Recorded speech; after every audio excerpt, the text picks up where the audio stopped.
उदयपुर में कन्हैयालाल दर्जी के हत्यारे उन दरिंदों को अपनी जान पर खेलकर पकड़ने वाले पुलिसकर्मियों को भी सम्मान और प्रमोशन देने में राजस्थान पुलिस ने खेल कर दिया।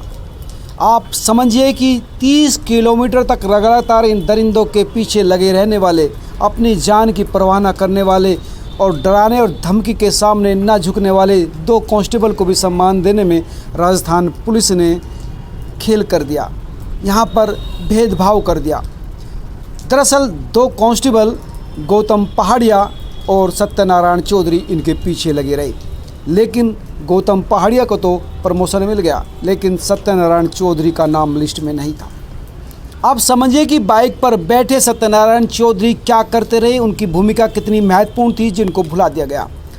दरअसल मैं आपको पहले बता देता हूं कि किस किस कांस्टेबल को सम्मान दिया गया, उनके नाम सुन लीजिए। हमें भी अच्छा लगा, हमारी हार्दिक शुभकामनाएं इस टीम को है।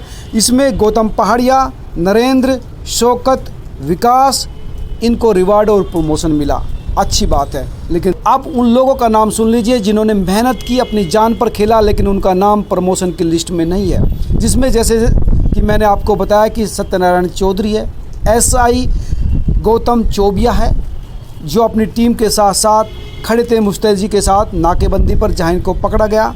साथ ही ड्राइवर शंकर है, निर्भय सिंह है, हेड कांस्टेबल, इनका नाम लिस्ट में नहीं है। अब आप पूरे घटनाक्रम को और इन लोगों की मेहनत को सीरीज वाइज, क्रम वाइज और मिनट दर मिनट समझिए कि किस तरह से इन लोगों ने अपनी जान पर खेलकर इन दरिंदों को पकड़ा और किस तरह से किसकी भूमिका थी। दरअसल 2:30 बजे पूरे ज़िले में नाकाबंदी कर दी गई और ये सूचना मिली कि गौस मोहम्मद और रियाज अत्तारी गांव देहात के रास्ते से जा रहे हैं और इसके बाद पुलिस अलर्ट मोड पर आ गई।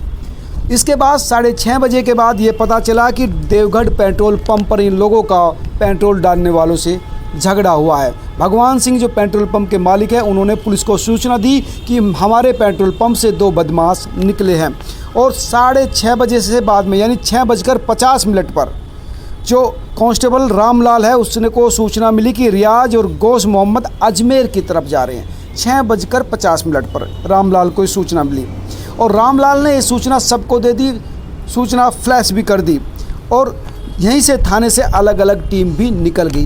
एक टीम तो थी वो जिसमें गौतम पहाड़िया और सत्यनारायण थे जो लगातार बाइक से इनका पीछा करने के लिए निकल पड़े, ये बाइक से निकले थे।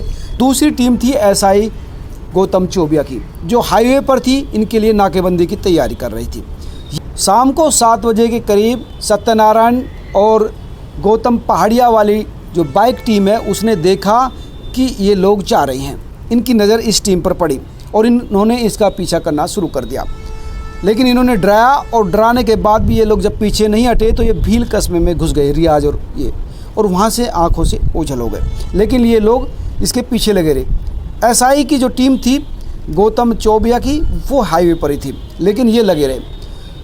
इसके बाद जैसे दूसरी बार ये हाईवे पर चढ़े तो फिर इनकी नज़र, सत्यनारायण की नज़र पड़ी गौस मोहम्मद पर। दरअसल गौस मोहम्मद कपड़े बदल रहा था बाइक पर ही, सत्यनारायण की नज़र पड़ी और फिर ये इसके पीछे हो लिए। यहाँ पर इन्होंने इनको डराने की, धमकाने की और धमकी देने की कोशिश की।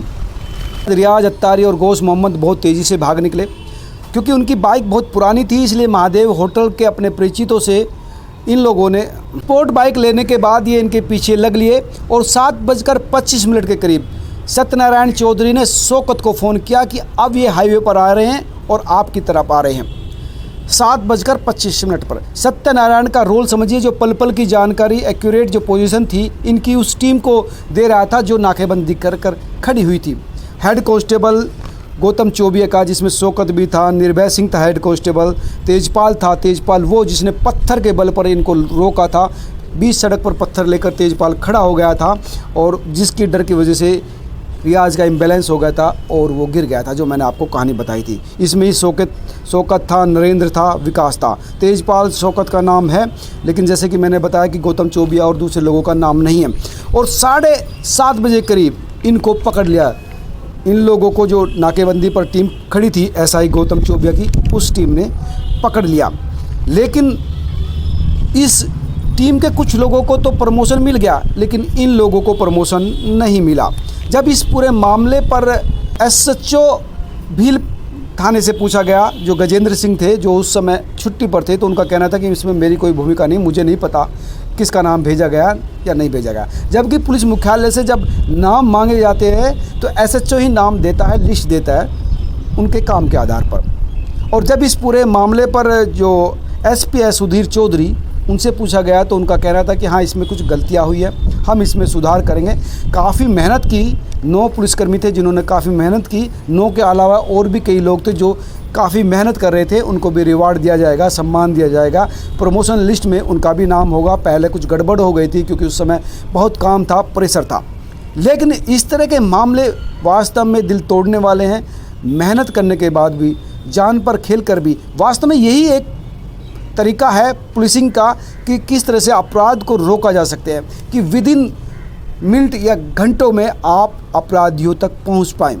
वरना अपराधी अगर अजमेर चले जाते हैं और जिस तरह से उनकी प्लान थी कि अजमेर जाकर फिर देश से बाहर हो जाए, वो कल मैंने आपको बताया भी था कि अजमेर में किस व्यक्ति के पास ये जा रहे थे और क्या काम था इनका, तो वहाँ चले जाते तो बहुत मुश्किल हो जाता। लेकिन तमाम पुलिसकर्मियों ने एक टीम के रूप में काम किया, तभी इनको पकड़ा गया। और इसी वजह से पूरी टीम को सम्मानित और प्रमोशन मिलना चाहिए। यहाँ कंजूसी नहीं की जानी चाहिए, क्योंकि अगर कोई अच्छा काम करता है और उसको रिवार्ड मिलता है तो उसका हौसला दुगना होता है और वो फिर भविष्य में भी अच्छा काम करने की कोशिश करता है। मैं लगातार आपको अपडेट देता रहूँगा और इस घटना का भी दूंगा, क्योंकि इस तरह से इनजस्टिस अगर होगा तो हम वहाँ भी सवाल उठाएंगे, चाहे वो किसी के भी साथ हो, चाहे वो पुलिसकर्मी के भी साथ हो।